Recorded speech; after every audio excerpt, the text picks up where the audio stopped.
day. As with all major hunts for missing children, police were running the media campaign, hoping that the daily coverage would jog someone's memory. But that meant coming up with new angles and fresh stories to keep Sarah Payne's disappearance in the public eye. I said to her, we're playing a game here. We have got to keep this in the news. It gets your daughter back, it solves my inquiry.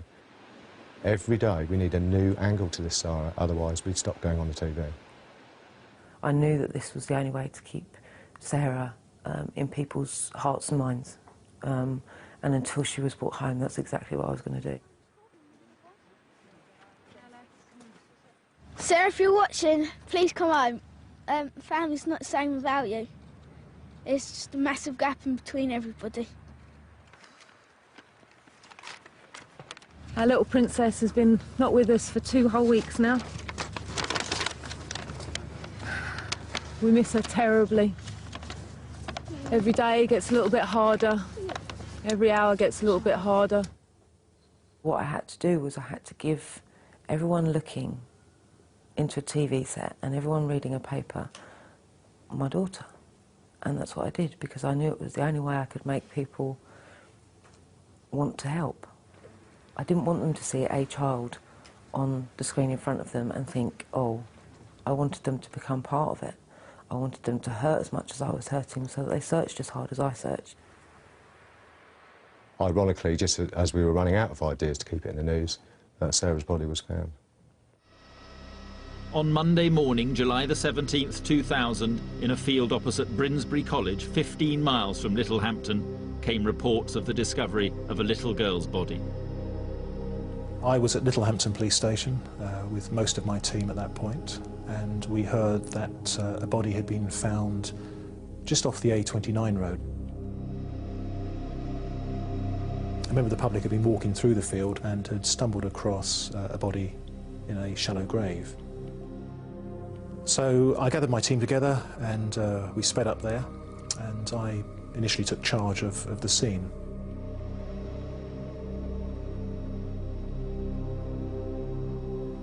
And the way it was explained to me was her body's been found, it's a little girl, and Sarah's the only one that's missing.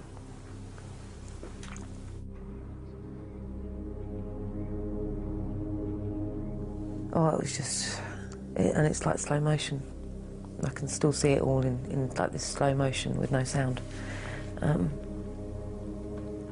really, to be honest, I don't think I really had time to absorb it or take it in.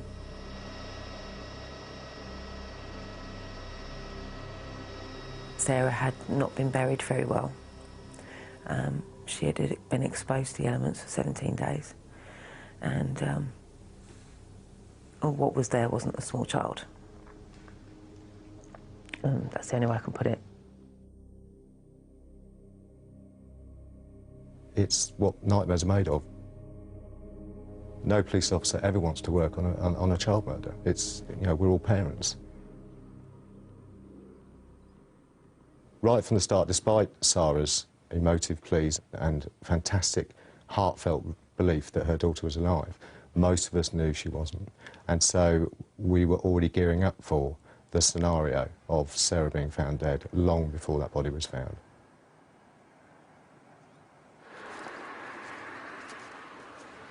It was now a murder inquiry.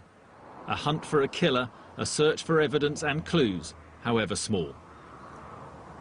The body was just over there, 5 yards away. There was a full forensic team. There was every ologist known to man that was here just to try and get some sort of forensic evidence. One of the saddest days ever.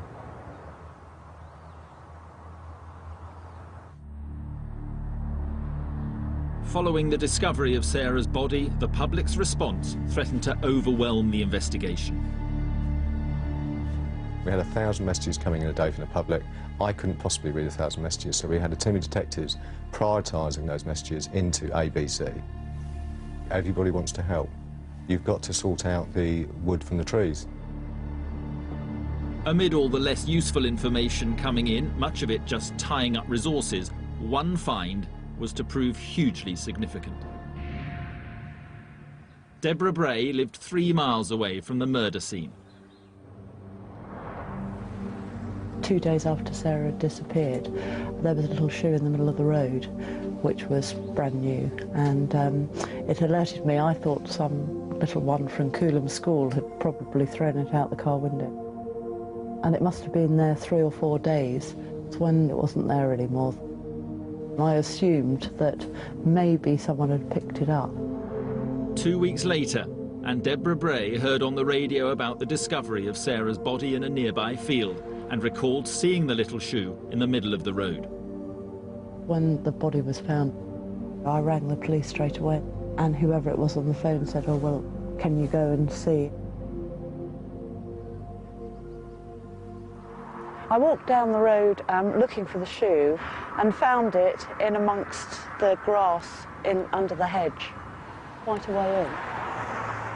So it had been knocked quite away by cars passing. It took quite a lot of looking for. I picked it up very gingerly with my little finger and took it back to the car, and then drove to Brinsbury, where I knew the police were.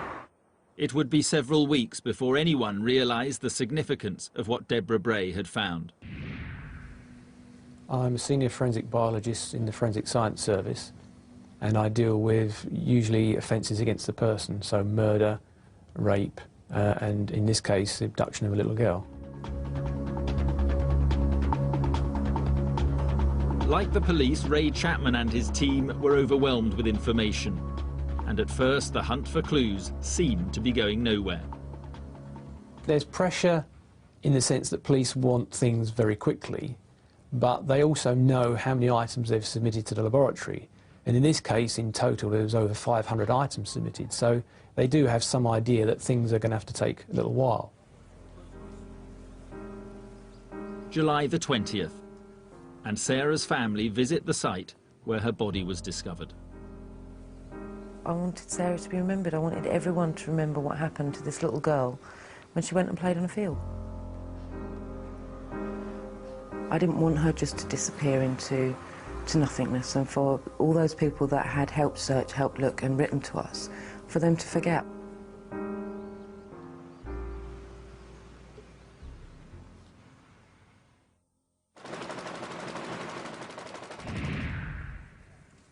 We had pretty good information from police sources, let's make no bones about it, that this was almost certainly the work of a local predatory, high-risk paedophile. The important thing was that out there were an extraordinarily large number of people who, to a greater or lesser degree, posed a threat to the safety, the welfare, even the lives of children. And so out of that evolved very quickly the idea that we should liaise with Sarah and her family and see whether or not they would want to join us in a campaign.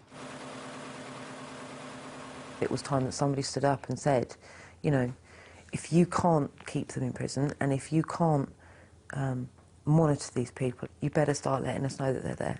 So we took polls, we conducted some polls, and they came in at between 80 and 90% of the people who were polled who said, yes, we believe these people should be identified, they should be named, they should be shamed. The decision to publish the names and the faces of 50 paedophiles convicted of offences against children was massively controversial. Critics accused the News of the World of inciting vigilante justice. And sure enough, there were attacks, not just on those who had been convicted of offences against children.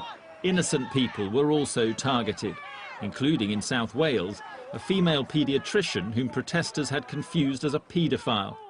But the News of the World campaign touched a nerve all over the country. I don't blame them for being angry the way that they were. I'm not surprised that they demonstrated in the way they were, and I'm not surprised they were as angry as they were. And I think, to be honest, had it been me at that time, I probably would have reacted in exactly the same way. More than 1 million people signed a petition demanding that the government change the law disclosing the whereabouts of known paedophiles. The demands for a so-called Sarah's Law, a lasting tribute to Sarah Payne, continued. As for Roy Whiting, the prime suspect for Sarah's murder, police were about to get the break they'd been hoping for. We're going north, speed is 70 miles an hour. We have our lights on, vehicles refusing to stop. It was never a manhunt for Roy Whiting. From the beginning, Roy Whiting just kept coming up, was there from the start and just didn't go away. Following the discovery of Sarah Payne's body, Roy Whiting, the prime suspect in the case, had gone on the run but was still under surveillance. He had left his father's house in Crawley, where he'd committed a previous offence against a young girl, after bricks were thrown through the window. Whiting was now sleeping rough.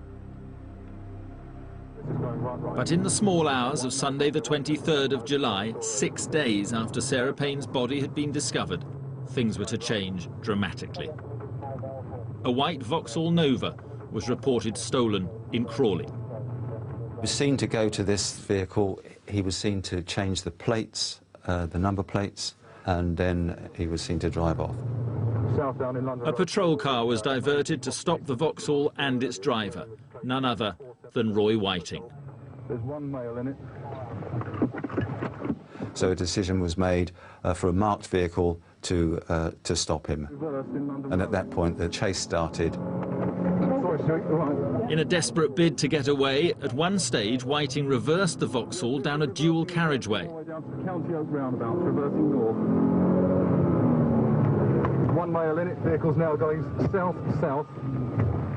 London Road on the northbound carriageway. Going south past the BP garage. Gone round to the back of Allied Carpets. Drove like an absolute maniac. Carpets, down you go. And he could cause the death of someone. We're into the car park. Keep going. County Oak Industrial Estate. It's going a right into an unmade road. There we go. Going down to the back of Langley Walk. We have a warning light come up on our car. We believe it might be damaged. We may have to call off this follow. More police were now in pursuit. Whiting then dumped the stolen Vauxhall and ran off across fields, but he was then arrested by other officers. As far as I was concerned, Whiting being arrested was manna from heaven. I was delighted to see that he was then remanded in custody, because then I knew where he was going nowhere, and he couldn't abduct another child, he couldn't assault another child, or couldn't, God forbid, murder another child. Whiting was sent to prison for the theft of the car. In custody, the police had time to question him, but they were under intense pressure to get results from the very top. I've never worked on an inquiry where Downing Street phone up for an update, but that's what was happening. You know, every week we get a phone call saying the Prime Minister's asking what's happening with the Sarah Payne case. And slowly but surely, the investigation was making progress. The focus was now on a minute examination of the black shoe that had been found in a hedgerow close to where Sarah's body had been buried. The usual way of retaining fibres is to use a piece of sellotape, and then the stickiness of the tape will pick up any fibres that are on the outside of the clothing. You can't do that with a Velcro strap because the Velcro will just hold onto the fibres. So an assistant had to sit down and carefully pick off each fibre individually using a pair of forceps. So that took quite a while, and we ended up with 200 or 300 fibres mounted up individually. Velcro, in my book, is the most wonderful material in the entire world for catching murderers, because the fibres stick to it like there's no tomorrow. And however the shoe is mistreated and rained upon and kicked about and run over, the fibres are still there.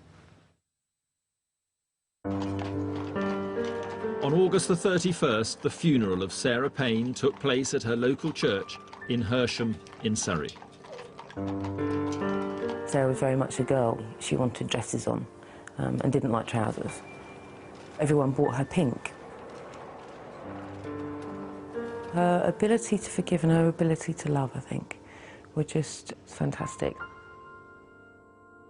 When we buried her, we gave her the funeral that a princess should have, because I'd never give her the wedding that she could have. That's why the funeral became as it was. I didn't know what to write, so I just wrote to Sarah. Dear Sarah, ever since you came bounding into our lives,